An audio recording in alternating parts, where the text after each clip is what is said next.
चलिए लूसेंट का टॉपिक देखते हैं कि बौद्ध धर्म के बारे में कुछ हम लोग पढ़ते हैं। तो चलिए, बौद्ध धर्म के संस्थापक गौतम बुद्ध थे। इन्हें एशिया का ज्योति कुंज कहा जाता है, लाइट ऑफ एशिया कहा जाता है। गौतम बुद्ध का जन्म 583 ईस्वी में कपिल वस्तु के लुम्बिनी नामक स्थान पर हुआ। इनके पिता सुशोधन सायकगण के मुखिया थे। इनकी माता का नाम माया देवी की मृत्यु इनके जन्म के 7वें दिन हो गई। इनका लालन पोषण सौतेली माँ प्रजापति गौतमी ने किया था। इनके बचपन का नाम सिद्धार्थ था। इन गौतम बुद्ध का विवाह 16 वर्षीय की अवस्था में यशोधरा से हुआ था। इनके पुत्र का नाम राहुल था। सिद्धार्थ जब कपिल वस्तु की सैर पर निकले थे, उन्होंने निकलकर निम्न 4 दृश्यों को देखा। क्रमशः बूढ़ा व्यक्ति, एक बीमार आदमी, शव और एक सन्यासी। सांसारिक समस्या से व्यवस्थित होकर सिद्धार्थ ने 29 वर्ष की अवस्था में गृह त्याग किया, जिन्हें बौद्ध धर्म या महाभनिष्कर्मण कहा जाता है। गृह त्याग के बाद सिद्धार्थ बुद्ध में वैशाली के अलार कलाम से सांख्य दर्शन की शिक्षा ग्रहण की। अलार कलाम सिद्धार्थ के प्रथम गुरु हुए, जिससे उन्होंने शून्य का ज्ञान प्राप्त किया। अलार कलाम के बाद सिद्धार्थ ने राजगीर के रुद्र करामपुत से शिक्षा ग्रहण की। इन्होंने योग का ज्ञान प्राप्त किया, इनसे योग का शिक्षा प्राप्त किया। अब देखिए, बुद्ध के जीवन से संबंधित बौद्ध धर्म के प्रतीक घटना और उनके प्रतीक हैं, जैसे जन्म से कमल और सार, गृह त्याग घोड़ा, ज्ञान की प्राप्ति पीपल या बोधि वृक्ष, प्रथम उपदेश चक्र, निर्माण पद चिन्ह, मृत्यु जो है स्तूप का है। उरलवेला में सिद्धार्थ को कौंडिन्य वप्पा, भायदनी महामाया एवं असागनी 5 साधक मिले। बिना अंजल ग्रहण किए 6 वर्ष की कठिन तपस्या के बाद 35 वर्ष की आयु में बैसाख की पूर्णिमा की रात निरंजना फल्गु नदी के किनारे पीपल वृक्ष के नीचे सिद्धार्थ को ज्ञान प्राप्त हुआ। ज्ञान प्राप्ति के बाद सिद्धार्थ बुद्ध के नाम से जाने गए। वह स्थान बोध गया कहलाया। बुद्ध ने अपना प्रथम उपदेश सारनाथ ऋषिपट्टनम में दिया, जिसे बौद्ध धर्म ग्रंथ में धर्म चक्र परिवर्तन कहा गया। बुद्ध ने अपने उपदेश जनसाधारण भाषा पाली में दिया गया। बुद्ध ने अपनी उपदेश कौशल, वैशाली, कौशाम्बी एवं अन्य राज्यों में सर्वाधिक उपदेश कौशल देश की राजधानी श्रावस्ती में दी। इन्होंने प्रमुख अनुयायी शासक बिंबिसार, प्रसेनजीत, उदयन। बुद्ध की मृत्यु 80 वर्ष की अवस्था में 483 ईस्वी पूर्व कुशीनारा देवरिया उत्तर प्रदेश के चुंद द्वारा अर्पित भोजन के बाद हो गई। बुद्ध धर्म के महापरिनिर्वाण कहा जाता है। मल्लों ने अत्यंत सम्मानपूर्वक बुद्धों को अंत्येष्टि संस्कार दिया।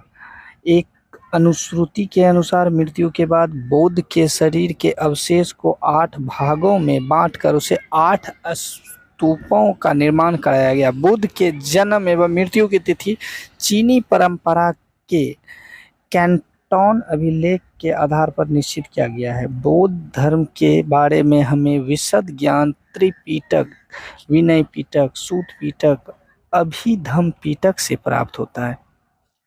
तीनों पिटकों की भाषा पाली है। थेरवाद मत की पाली त्रिपिटक सबसे पुराना। सूत पिटक में बुद्ध की धार्मिक सिद्धांतों का संवाद के रूप में संकलित किया गया है। विनय पिटक में संघ एवं भिक्षुक एवं भिक्षुणी के लिए बनाए गए नियमों के संग्रह किया गया है। इसमें संघ के अनुशासन के तोड़ने पर किए जाने वाले प्रायश्चित की सूची भी दी गई है। अभिधम्म में त्रिसूत्र पिटक में वर्णित सिद्धांतों की सुव्यवस्था, अनुशीलन के लिए आवश्यक सूचियों का सारांश तथा प्रश्नोत्तर का समावेश किया गया है। नोट में दिया गया है कि पाली त्रिपिटकों को 1ली शताब्दी ईसा पूर्व में श्रीलंका के शासक वतांगिनी की देख रेख में पहली बार लिपिबद्ध किया गया। सूत पिटक के 5 निकाय हैं। पहला है कि दिम्भ, मिज्झिम, मज्झिम, संयुक्त, अंगुतार, खुद्दक। बुद्ध के पूर्वजनों से जुड़ी जातक कथाएं खुद्दक निकाय 15 पुस्तकों में एक है।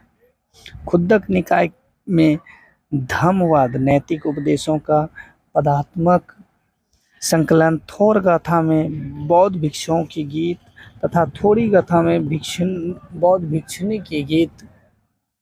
बौद्ध के धर्म मूलतः अनिश्वरवादी हैं। इनमें से आत्माओं की प्रकलन भी नहीं है। बौद्ध के पुनर्जन्म की मान्यता है।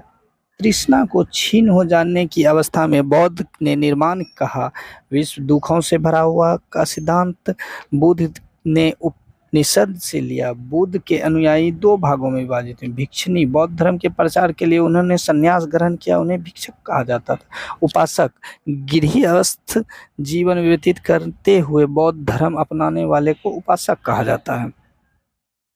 नोट में दिया गया कि बौद्ध धर्म के वरिष्ठ साध्वी थेरी के रूप में जाना जाता था। बौद्ध धर्म में सम्मिलित होने के लिए न्यूनतम आयु 15 वर्ष थी। बौद्ध धर्म के परिविष्ट होने के बाद उपसंपदा कहा जाता था। बौद्ध धर्म के त्रिपिटक हैं बौद्ध धम्म संघ। बौद्ध सभाएं देखते हैं कि सभा, समय, स्थान, अध्यक्ष और शासनकाल। प्रथम बौद्ध संगति 483 ईस्वी में हुई है राजगीर में। इनके अध्यक्ष थे महाकश्यप और शासनकाल थे अजातशत्रु। द्वितीय संगति थे 383 पूर्व वैशाली में, जो कि अध्यक्ष थे साकाम्बी, जो कि कालाशोक के शासनकाल में। तृतीय में 250 ईस्वी में पाटलिपुत्रा में मोगलीपुत्र तीस अशोक के शासनकाल में। चतुर्थी 98वीं कुंडलग्राम में, इसमें वसुमित्र, अश्वमेघ और कनिष्क थे। चौथी बौद्ध संगति के बाद बौद्ध धर्म 2 भागों में हीनयान और महायान में विभाजित हो गया। बौद्ध धर्म के महायान संप्रदाय के आदर्श बोधिसत्व एवं बौद्धिस्ट दूसरे कल्याण की प्राथमिकता देते हुए अपने निर्माण में विलंब करते हुए हीनयान का अर्थ आदर्श पद को प्राप्त करना। जो व्यक्ति अपनी साधना से निर्माण की प्राप्ति करता है उन्हें ही अहर्त कहा जाता है। धार्मिक जुलूस का प्रारंभ सबसे पहले बौद्ध धर्म के द्वारा प्रारंभ किया गया। बौद्ध धर्मों का सबसे पवित्र त्योहार वैशाख पूर्णिमा है, जिसे बुद्ध पूर्णिमा के नाम से जाना जाता है। इसका महत्व इसलिए है कि बुद्ध पूर्णिमा को ही बुद्ध का जन्म और ज्ञान की प्राप्ति और परिनिर्माण की प्राप्ति हुई है। बुद्ध ने सांसारिक दुखों के संबंध में 4 आर्य सत्यों का उपदेश किया। पहला दुख, दूसरा दुखद समुदाय, तीसरा दुखद निरोध, चौथा दुखद निरोध गामिनी प्रतिपाद। इस सांसारिक दुखों से मुक्ति के लिए बुद्ध ने अष्टांग मार्ग की बात कही। ये साधन है अष्टांग दृश्य, संयक संकल्प, संयक वाणी, संयक कर्तव्य कर्मांत, संयक आजीवन, संयक व्यायाम, संयक स्मृति, सम्यक समाधि। बुद्ध के अनुसार अष्टांग मार्गों का पालन करने के उपरांत मनुष्य की भाव तृष्णा नष्ट हो जाती है, उसे निर्माण प्राप्त हो जाता है। निर्माण बुद्ध धर्म का परम लक्ष्य है, जिसका अर्थ होता है दीपक का बुझ जाना, अर्थात जीवन मरण चक्र से मृत्यु हो जाना। बुद्ध ने निर्माण प्राप्ति को सरल बनाने के लिए 10 शीलों पर बल दिया। पहला अहिंसा, दूसरा सत्य, तीसरा अस्थेय जो कि चोरी ना करना, चौथा अपरिग्रहण किसी प्रकार की संपत्ति ना रखना, मद सेवन ना करना, समय पर भोजन ना करना, सुखप्रद बिस्तर पर नहीं सोना, धन संचय नहीं करना, स्त्रियों से दूर रहना, नृत्य गान आदि से दूर रहना।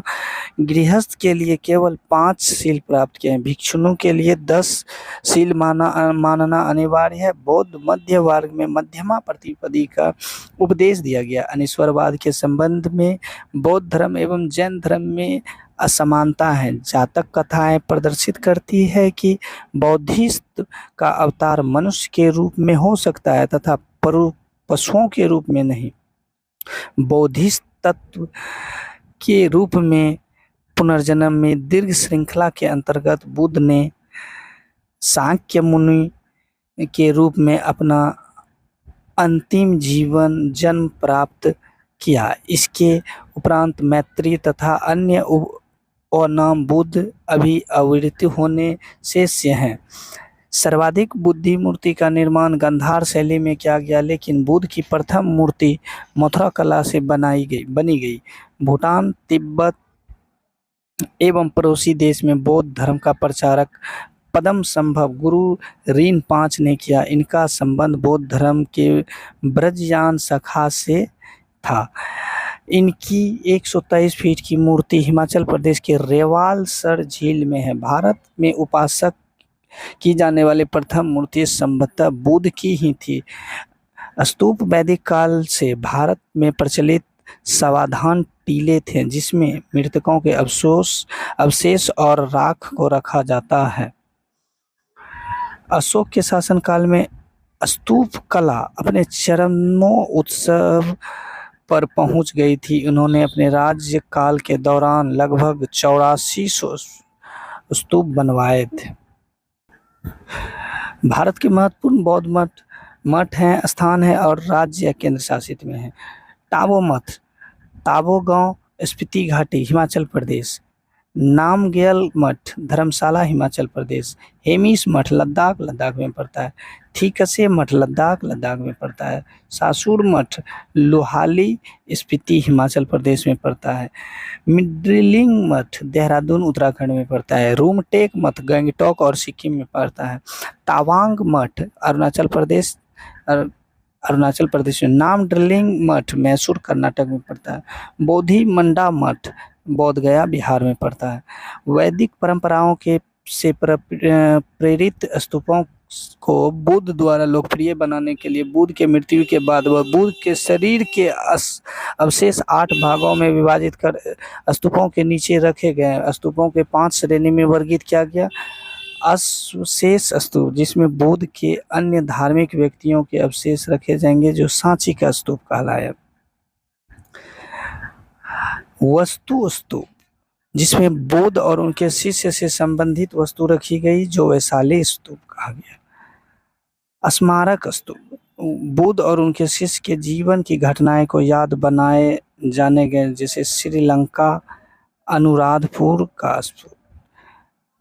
प्रतीकात्मक स्तूप, जो बौद्ध धर्मशास्त्र विभिन्न पहलुओं के प्रतीक के लिए बनाए गए, जैसे लेह स्तूप।